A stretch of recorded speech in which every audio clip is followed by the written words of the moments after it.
algunos minutos. Esta es una crisis histórica y si bien el Perú está acostumbrado a vivir de crisis en crisis, ¿no? Parece un estado permanente. Esta situación marca un hito en nuestra historia. ¿En qué otras ocasiones, recordemos, hemos estado en un panorama parecido, ¿no? O no lo sé, ya Juan Luis Orrego, que es historiador, nos contará cuáles han sido los momentos más complicados en la política peruana. ¿Cómo estás, Juan Luis? Muy buenos días. ¿Qué tal? ¿Cómo están? Mucho gusto en escucharlos. Mabel, Mauricio. Será más gusto aún poder escuchar ese recuento breve e histórico que necesitamos los peruanos, porque es una manera de entender también como país, ¿no?, lo que nos pasa.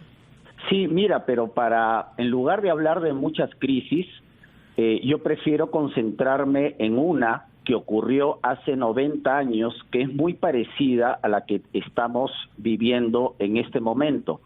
La crisis que se desató en 1930 tras la caída de Leguía y la recesión mundial por la caída de la Bolsa de Valores de Nueva York.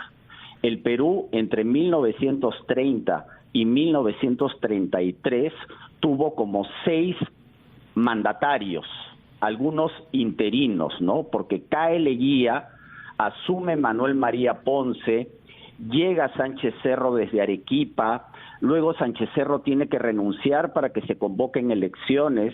Ahí tenemos a Leoncio Elías, a Gustavo Jiménez, a David Samanez Ocampo, que es el que finalmente convoca las elecciones del 31, ¿ya? Y esas elecciones no solamente eran para elegir un presidente democrático, sino también un Congreso que a su vez redacte una nueva constitución, porque estábamos con la constitución del gobierno autoritario de Leguía. El Perú necesitaba para salir de la crisis una nueva constitución, ¿ya? Ahora, lamentablemente, en esas elecciones del 31 hubo un partido político que no reconoció los resultados y eso atizó aún más la crisis. También teníamos el contexto de un expresidente encarcelado, ¿no? Hoy también tenemos el contexto de un presidente encarcelado, tenemos las calles, porque en esa época la gente también salía a las calles, sobre todo producto de la recesión, porque se habían perdido muchos puestos de trabajo, muchas empresas habían cerrado, las exportaciones se habían venido al suelo, ¿ya? Bueno, ahora tenemos la crisis económica producto de la pandemia. Tuvimos un hecho trágico porque las elecciones fueron en el año 31, pero en el año 33 asesinaron al presidente. Recordemos, Sánchez Cerro ha sido el último presidente que cayó víctima de un asesinato. En esta coyuntura, y lo digo con mucho cuidado para que no se me malinterprete, también hemos tenido el caso de un expresidente que se quitó la vida por los motivos que ya conocemos o intuimos. Entonces estamos en un panorama bastante complejo, ¿no? Claro que hay una gran diferencia, ¿no? En el Congreso del 31 y en la coyuntura de los años 30, la política era distinta.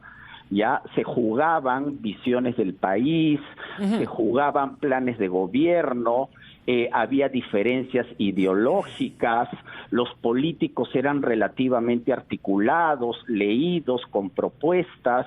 Hoy, lamentablemente, no tenemos Señor Orrego, ese panorama. Sí. Señor Orrego, todo aquel que desconoce su historia vive en el gravísimo riesgo de repetir los errores del pasado. Quisiéramos aprovechar su formación rigurosa de historiador para hablar del error que no debería cometer el Congreso de la República y que ya lo cometió ayer. ¿Nos podría acompañar, por favor, después de esta pausa? Por supuesto, encantado. Gracias. Mabel Huerta, Mauricio Fernandini, estamos en RPP, La Voz del Perú. Esta es una transmisión excepcional denominada Crisis Política y estamos revisando la historia de nuestro país con el señor Orrego. Nos ha hecho un recuento de cómo hace 90 años finalmente también estuvimos atrapados en una crisis en la época de Leguía. Y habíamos dejado pendiente la pregunta con la reflexión que todo aquel que desconoce su historia vive en el riesgo permanente de repetir los errores del pasado. Y en ese sentido, hay una generación sorprendentemente bien informada que no se deja manipular por ningún político. Me parece que la era digital le ha dado una herramienta muy poderosa a la nueva generación. Por lo tanto, información tienen y no sabemos si el Congreso, que no está mayoritariamente compuesto por jóvenes, ha conectado y está leyendo ese mensaje que dan desde la calle ellos. Mauricio, hoy la información se conoce al momento, se descubre al momento y explota en segundos, ¿ya? Eso es lo que muchos políticos no entienden y eso es lo que ha ocurrido en los últimos días. La política no solo se hace en el Congreso, la política también está en la calle, en la opinión pública, en los medios de comunicación y esperemos que los miembros del Congreso sintonicen, entiendan que es aún posible la salida y darle un poco de oxígeno a nuestro sistema democrático. La idea es que busquen a un grupo de personas que transmitan la legitimidad suficiente para conducir al país a elecciones. Es un gobierno simplemente de trámite, un gobierno administrativo que se dedique, uno, a administrar los efectos de la pandemia y a llevarnos a elecciones limpias y libres el 2021 para tener un nuevo gobierno absolutamente legítimo. Ahora, Juan Luis, esperemos, sí. Se ha hablado mucho de la diferencia generacional, ¿no? Se habla ahora de la generación del Bicentenario, los jóvenes que han salido a manifestarse, y de una vieja manera de hacer política, de políticos viejos y como tales dinosaurios, ¿no? Que todavía persisten en la política. Pero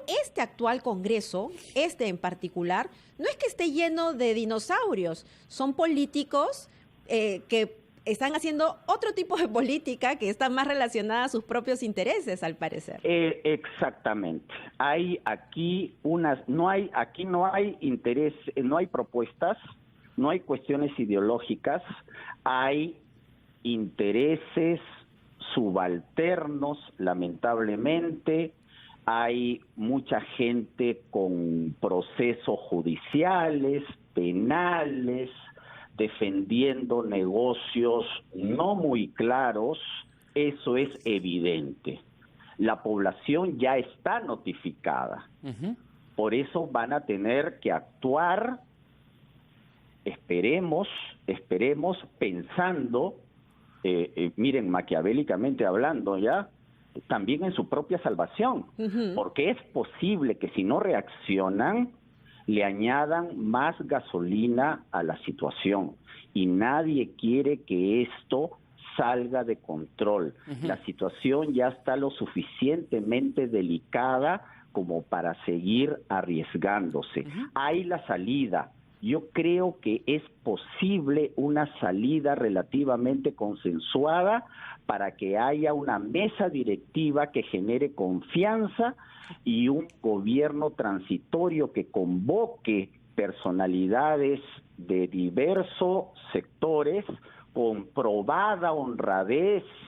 No es difícil probar la honradez porque ahora todo se sabe. Todo se sabe, ¿ya? Así es. ¿Ya? Yo sé que si voy a nombrar un ministro, puedo saber en segundos si tiene, como se dice en lenguaje criollo, aunque sea medio chicharrón colgando.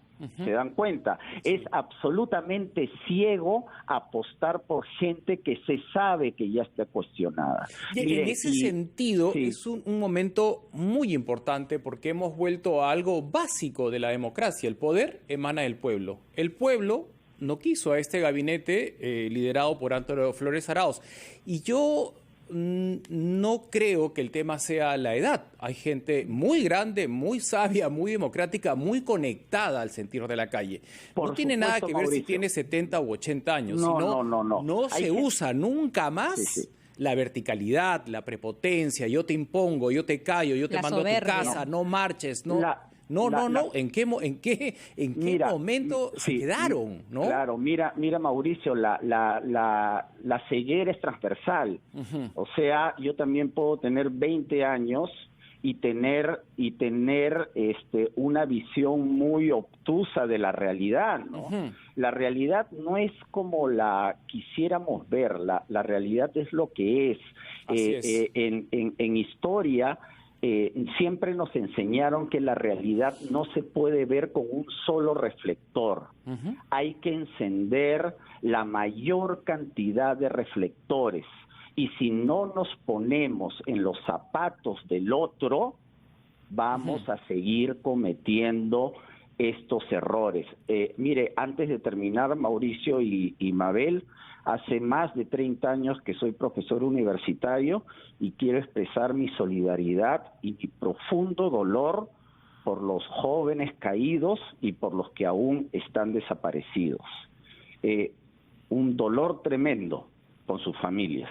Sí, y nos unimos, por supuesto. Nos unimos, por supuesto. Y esto no puede quedar impune. Así no podemos llegar al bicentenario. Exactamente, pero tampoco puede esperar el Congreso de la República, ¿no? A ver, en estas, yo no diría negociaciones, porque las negociaciones se dan en la política. Lo que no pueden haber es repartijas, ¿no? Lo que no puede haber es velar por los intereses propios. Entonces, hoy van a tener que hacer un ejercicio casi imposible, ¿no? Estos congresistas, por lo menos los que hoy ocupan la curul, que es pensar en el pueblo y evitar que hayan más actos de violencia. Y el reloj le juega en contra.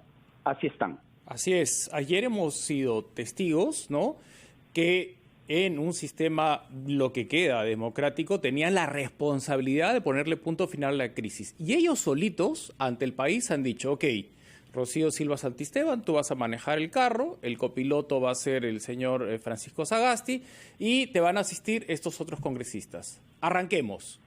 Y luego, no, tú ya no vas a manejar el carro, vamos a ver. Entonces estamos ante una población que los está viendo de cuerpo entero. Eso me parece saludable porque estamos próximos a unas elecciones y las cosas quedan grabadas en un celular. Ni siquiera tienes que anotar ni recordarle a través de un periódico quién es quién. La gente de ahora pone Google y sabe lo que ha pasado y quién es quién. Ellos me parece que no toman conciencia de esto. Eso me parece importante porque me hace recordar a la asamblea, a los estados generales en la Revolución Francesa cuando se pidió que el voto sea público. Ya.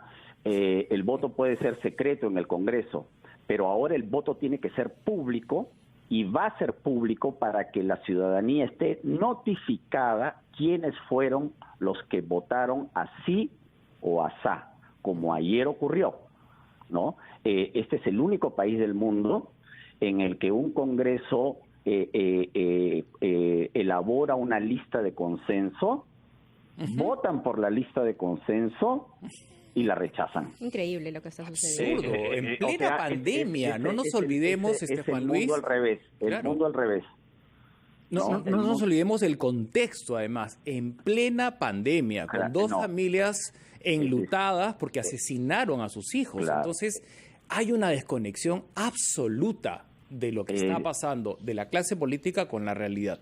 Ayer eso fue una postal, lamentable, por cierto, pero una postal, la elección de ayer de la crisis de legitimidad de muchos integrantes del Congreso, ¿no? Usar a una persona ya para luego esperar cómo la desprestigiaban en redes sociales. Pero se han desprestigiado ellos, me parece. Vamos a darle tiempo y la gente ha tomado nota de quién verdaderamente se ha desprestigiado. Gracias, Juan Luis, por acompañarnos en este momento de la mañana. Muchas gracias y seguimos en contacto para otra oportunidad y esperemos por el bien del futuro. No le podemos malograr el país, que el Congreso lo asuma así.